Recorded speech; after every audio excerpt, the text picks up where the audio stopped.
hello there. I see you've come to dip your toes into the fascinating pool of knowledge that is the mind under hypnosis. Fancy a deep dive? I promise you there's no need for a wetsuit or snorkeling gear, and it's shark-free, mostly.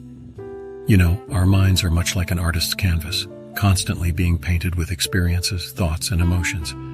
Now imagine someone comes along with an eraser, the hypnotist, if you will, and can blur or hide parts of this masterpiece. Intriguing, isn't it? Or quite possibly you're thinking it's as eerie as a Scooby-Doo haunted mansion. So does hypnosis give us a forget-me-not feature just like an Instagram story but for our brains? Can a hypnotist whisper a suggestion and poof, it's bye-bye traumatic high school math class memories? Well, it's time to unravel this enigma. Let's take a swan dive into the ocean of hypnotic amnesia. Hypnosis, my dear friends, is no Hogwarts spell. It's a psychological state that's akin to a trance, where your conscious mind takes a back seat, letting your subconscious take the wheel. It's like your internal Tesla switching on autopilot, but instead of cruising down Route 66, it's navigating the winding paths of your memory. One might think that getting hypnotized is like watching a movie that you later forget. Popcorn, soda, action, and blank. But here's the first plot twist. Most individuals remember their hypnotic experiences, although the details might be as fuzzy as a 3-day-old party beard. However, a minority of folks experience what we call hypnotic amnesia. It's not a new blockbuster franchise, I assure you. It's when people have trouble recalling the trance they were in, as if the hypnotist was a mental Men in Black agent who neutralized their memories. Now don't start picturing hypnotists as memory erasers, going around deleting embarrassing high school dance videos from your mental YouTube. Nope. Hypnosis isn't a big red delete button for your memories, though it can cause temporary forgetfulness, also known as hypnotic amnesia. The brain's data recovery systems are strong. In many cases, the lost memories find their way back home or can be rebooted by the hypnotist. You see, memory manipulation isn't a game of chess, where the hypnotist strategically moves pieces on the chessboard of your mind. Oh no, it's more like a game of Twister, where a person's unique mental flexibility, suggestibility, and even the hypnotist's technique can influence how much they remember or forget. It's important to note that Hollywood, bless its heart, has been feeding us a buffet of misconceptions. Hypnosis isn't a magical memory USB stick that only records truth. It's more like a delicate paintbrush that can sometimes mix fact and fiction, creating a beautiful, but not necessarily accurate, portrait of your past. So remember, while hypnosis may be a powerful tool, it isn't a magic wand that can erase or implant memories at whim. If you find yourself intrigued, mystified, or maybe just a tad bit spooked by the realm of hypnotic amnesia, don't hesitate to consult a professional. They can provide you with accurate and scientifically grounded advice. They're the tour guides in this maze of the mind, ensuring you don't end up feeling like Alice tumbling down the rabbit hole. The relationship between hypnosis and memory continues to inspire research, much like how a pot of gold lures leprechauns. New insights might be just around the corner, so stay curious, stay open-minded, and who knows, you might just find your own pot of golden knowledge.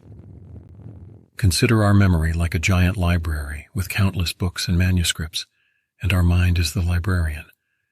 This librarian is usually super efficient, but sometimes they can be a tad bit forgetful.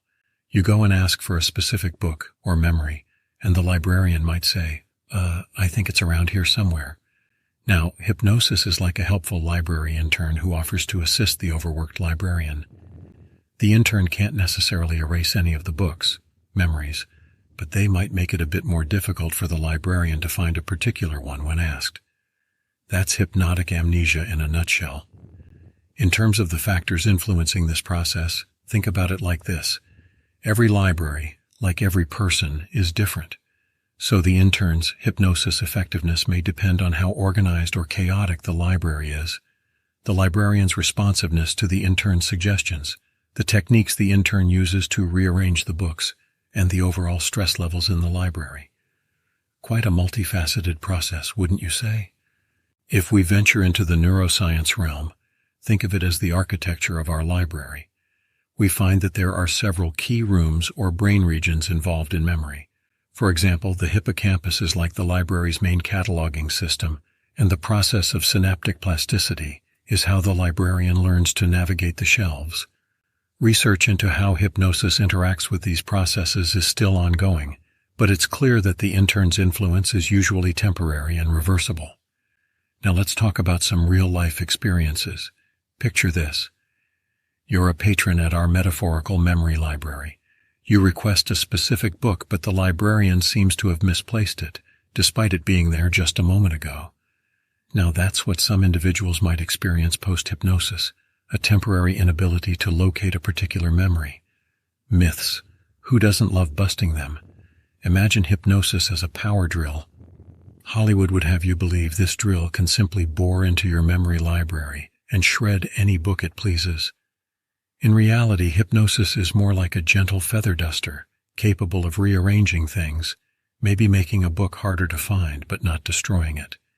And as we approach the end of our memory library tour, remember, if you have any concerns or queries about hypnosis and your own memory library, it's essential to seek advice from a certified chief librarian, or rather a qualified hypnotherapist or psychologist. Consider this. Our library, the mind, is not merely a storage facility. It is also a creative space. Memories are not just static snapshots of past events. They can change, evolve, and intertwine with our perceptions, emotions, and imagination. Just as a book in a library can be a portal to other worlds and ideas, our memories are portals to past selves and experiences. Hypnosis, in this context, can be thought of as a special type of reading light. It can illuminate certain corners of our memory library, casting a new perspective on old books and making it possible to perceive and process our past in different ways.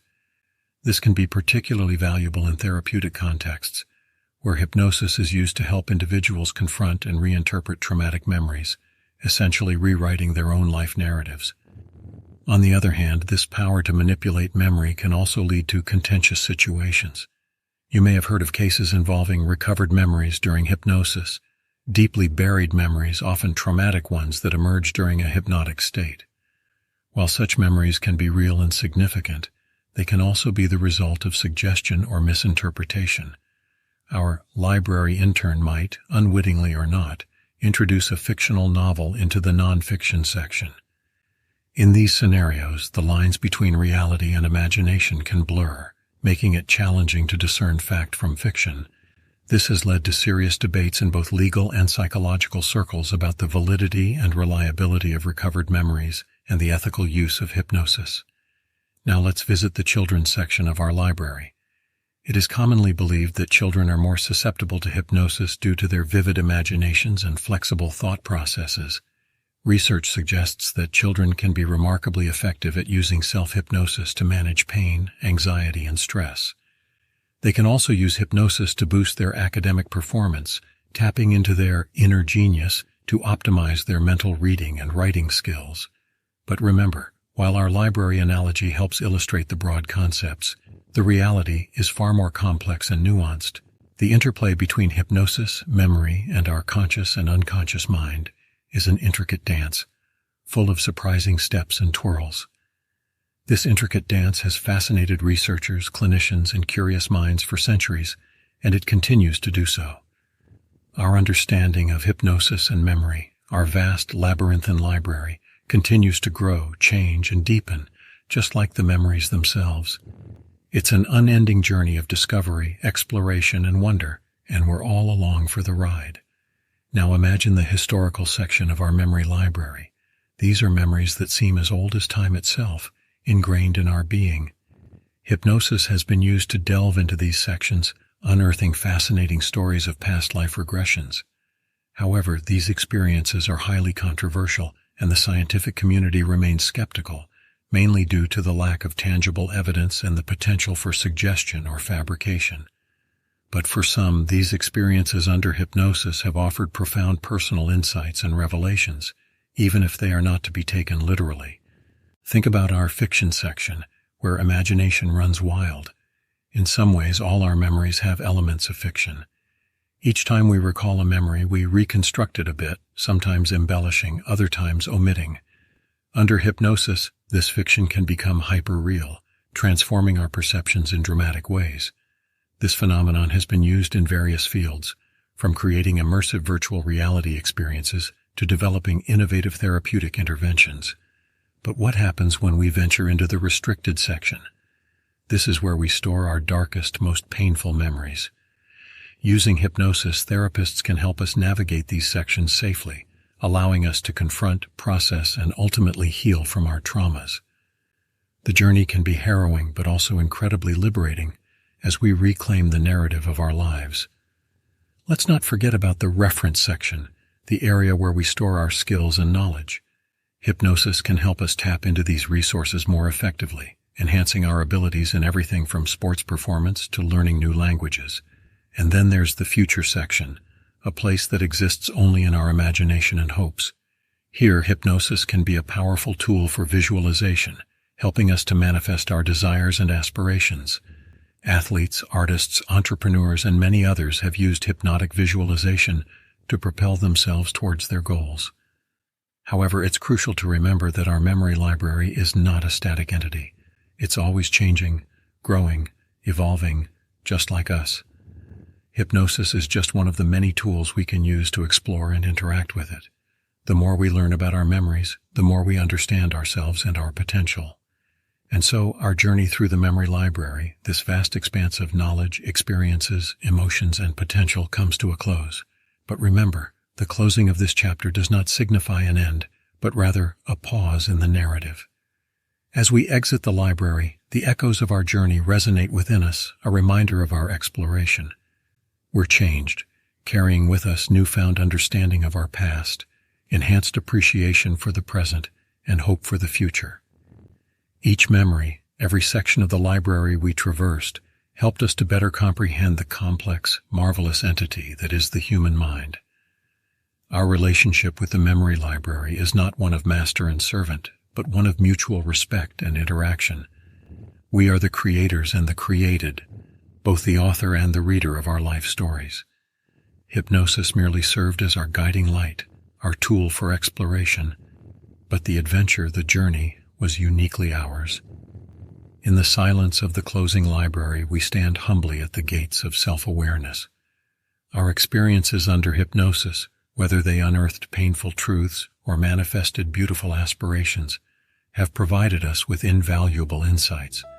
We're equipped with a deeper understanding of who we are, who we have been, and who we can be.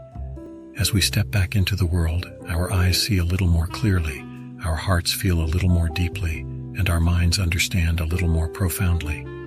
The memory library may now be behind us, but its wisdom will forever resonate within us, guiding us as we continue our journeys.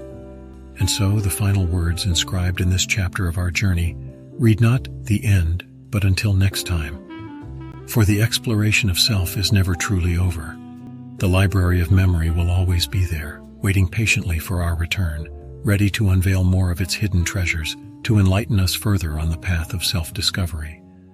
Until then, we carry its teachings with us as we continue to write our own narratives, one memory at a time. And as always, stay curious, stay informed, and remember, with hypnosis, the depth of your mind is just a trance away.